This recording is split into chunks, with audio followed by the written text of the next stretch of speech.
Jadi santri itu minimal punya hafalan terhadap ilmu. Sehingga nggak percuma nyantrinya. Jadi santri berapa tahun? Jadi santri 6 tahun. Apa itu adzan? Adzan itu ya Allahu Akbar, Allahu Akbar. Itu bukan definisi. Adzan itu adalah lughatan al-ilam wa syar'an i'lamu biwakti sholat bi alfadin maghsusatin. Ngono kan? Keren. An Abdillah. Nah, tentang adzan ini syariatnya itu di Madinah. Meskipun sholat disyariatkan di Makkah.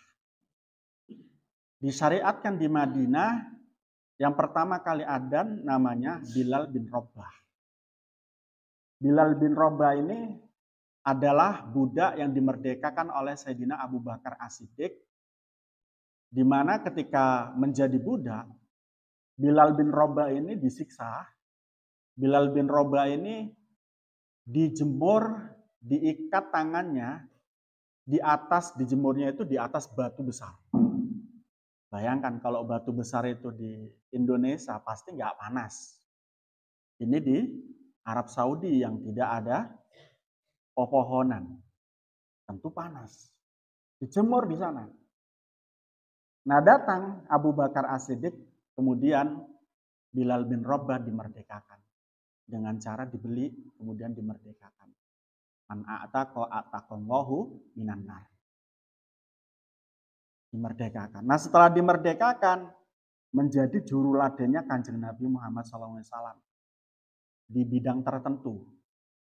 Kalau di dalam asisten ataupun juga menjadi khodimnya Nabi Muhammad, dimanapun berada Nabi Muhammad, itu jelas kita tahu namanya Abu Hurairah. Nah, Bilal bin Rabah ini memang tidak sebagaimana Abu Hurairah, tapi beliau begitu dekat dengan Rasulullah SAW. Nah, dia termasuk Arabi. Arabi itu orang yang suku perdalamannya orang Arab. Bilal bin Rabah. Nah, Bilal bin Rabah adzan dulu tidak menggunakan speaker. Tidak menggunakan toa. Hanya menggunakan suara biasa saja gitu, tanpa menggunakan alat. Nah, namun pada saat itu yang kemudian ditiru pada saat ini adalah menara. Jadi ketika adzan, Sayyidina Bilal bin Rabah itu naik ke atas atap untuk adzan. Dan ketika adzan, maka pada saat itu menunjukkan waktu sholat, para sahabat berduyun-duyun untuk melaksanakan sholat jamaah. Nah, tetapi ketika Nabi Muhammad sudah meninggal, Bilal bin Rabah pada saat itu pindah dari Madinah kalau nggak salah ke Syam. Nah, ketika pindah ke Syam, para sahabat di Madinah sangat kangen dengan Rasulullah sepeninggal Rasulullah meninggal. Kangen. Kangennya para sahabat kemudian melakukan sesuatu. Mereka berinisiatif mendatangkan orang-orang terdekat Rasulullah SAW dikumpulkan dalam satu tempat, termasuk Bilal bin Rabah. Karena Bilal bin Rabah itu ketika Nabi Muhammad masih hidup, Bilal bin Rabah tukang adzan. Didatangkan juga Bilal bin Rabah. Nah, untuk apa? Sekali lagi mengenang Rasulullah SAW. Jadi zaman dulu itu ada istilah haul, sudah dalam praktik. Kalau dalam istilah memang belum ada. Jadi para sahabat itu menghauli Kanjeng Nabi. Untuk apa? Untuk mengenang Kanjeng Nabi. Untuk melepaskan rasa rindu Nabi Muhammad SAW.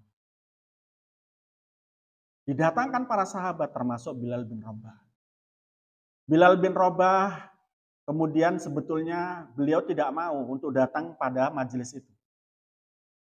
Tapi Sayyidina Hasan waktu itu memohon kepada Bilal bin Rabah untuk datang. Akhirnya datang untuk menghormati Sayyidina Hasan yang menjadi cucunya Rasulullah. Kenapa kok waktu itu tidak mau? Alasan Bilal bin Rabah adalah saya takut nggak bisa, nggak nangis. Saya takut bersedih andai kata saya datang lagi ke Madinah sementara Rasulullah tidak ada lagi. Bentuk kecintaan para sahabat kepada Nabi Muhammad luar biasa. Tapi Sayyidina Hasan kemudian menjenguk Bilal bin Rabah. Datang Bilal bin Rabah ke Madinah beserta dengan sahabat-sahabat yang lain yang dekat dengan Nabi Muhammad SAW. Nah, saat Bilal bin Rabah diminta untuk adzan waktu itu, dan sahabat bin Rabah adzan, sahabat pada menangis, sangat tersentuh. Seolah-olah pada saat itu Rasulullah hidup seperti biasa yang sebelum meninggalnya Rasulullah. Jadi ketika adzan sahabat Bilal bin Rabah, seolah-olah masa itu adalah masa di mana Rasulullah itu ada. Nabi Muhammad masih hidup. Perasaan daripada sahabat saat mengundang Bilal bin Rabah di Madinah. Luar biasa memang. Nabi Muhammad itu tidak hanya sebagai sahabat, sebagai guru. Nabi Muhammad itu tidak hanya sebagai sahabat, tetapi sebagai pemimpin bagi mereka sahabat Rasulullah SAW.